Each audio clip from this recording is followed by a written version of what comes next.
Santapan Harian Rabu 27 Mei 2020. Hari ini kita akan membaca Bilangan pasal yang ke-27, ayat yang pertama hingga ayatnya yang ke-11. Namun sebelumnya, mari kita berdoa.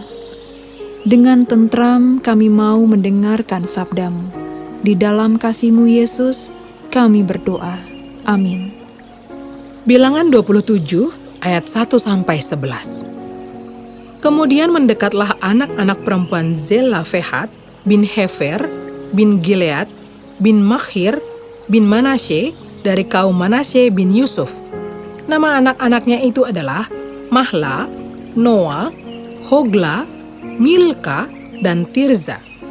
Dan berdiri di depan Musa dan Imam Eleazar, dan di depan para pemimpin dan segenap umat itu, dekat pintu kemah pertemuan, serta berkata, "Ayah kami telah mati di padang gurun, walaupun ia tidak termasuk ke dalam kumpulan yang bersepakat melawan Tuhan, ke dalam kumpulan Korah. Tetapi ia telah mati karena dosanya sendiri, dan ia tidak mempunyai anak laki-laki. Mengapa nama ayah kami harus hapus dari tengah-tengah kaumnya? Oleh karena ia tidak mempunyai anak laki-laki?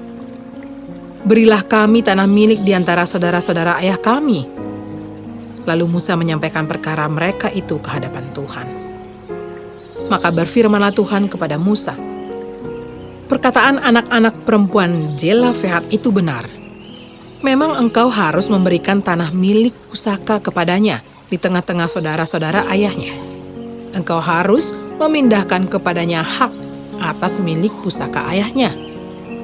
Dan kepada orang Israel engkau harus berkata, apabila seseorang mati dengan tidak mempunyai anak laki-laki, maka haruslah kamu memindahkan hak atas milik pusakanya kepada anaknya yang perempuan. Apabila ia tidak mempunyai anak perempuan, maka haruslah kamu memberikan milik pusakanya itu kepada saudara-saudaranya yang laki-laki. Dan apabila ia tidak mempunyai saudara-saudara lelaki, maka haruslah kamu memberikan milik pusakanya itu kepada saudara-saudara lelaki ayahnya. Dan apabila ayahnya tidak mempunyai saudara-saudara lelaki, maka haruslah kamu memberikan milik pusakanya itu kepada kerabatnya yang terdekat dari antara kaumnya, supaya dimilikinya. Itulah yang harus menjadi ketetapan hukum bagi orang Israel, seperti yang diperintahkan Tuhan kepada Musa." Sahabat Santapan Harian, keadilan harus diperjuangkan. Hal ini terlihat dalam nas hari ini yang menceritakan tentang masalah hukum yang belum ada penyelesaiannya dalam peraturan yang ada. Kasusnya adalah 5 orang perempuan Zelafehat dari suku Manasye yang kehidupannya terancam karena ayah mereka tidak memiliki penerus. Dalam keadaan biasa, tanah keluarga jatuh ke tangan anak laki-laki karena hanya kaum laki-laki yang mempunyai hak untuk mewarisi nama keluarga dan tanah. Tanpa anak laki-laki, nama keluarga mereka akan hilang dari bangsa Israel dan tidak ada tanah yang diwariskan. Tanpa hak waris, mereka tidak bisa ikut mewarisi perjanjian Allah bagi Israel.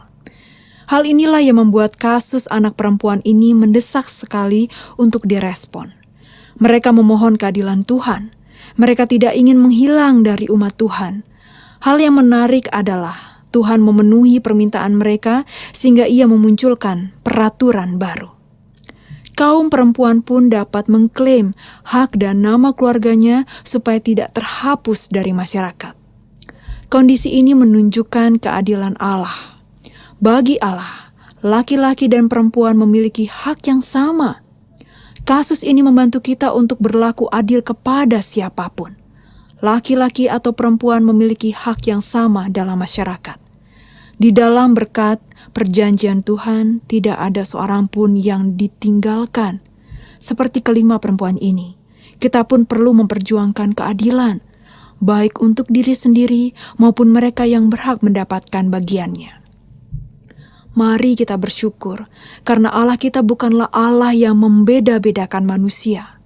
Laki-laki maupun perempuan mendapat bagian dalam berkat pemeliharaan Allah. Sebagai umat Tuhan, sudah sepatutnya kita memperjuangkan hak orang-orang di sekitar kita. Marilah kita wujudkan rasa syukur dengan memperlakukan orang-orang di sekitar kita dengan kasih dan keadilan. Sebagai orang yang telah dimerdekakan oleh Allah, kita sebaiknya tidak mengumbar tindakan yang membuat orang lain menjadi tertindas. Mari kita berdoa.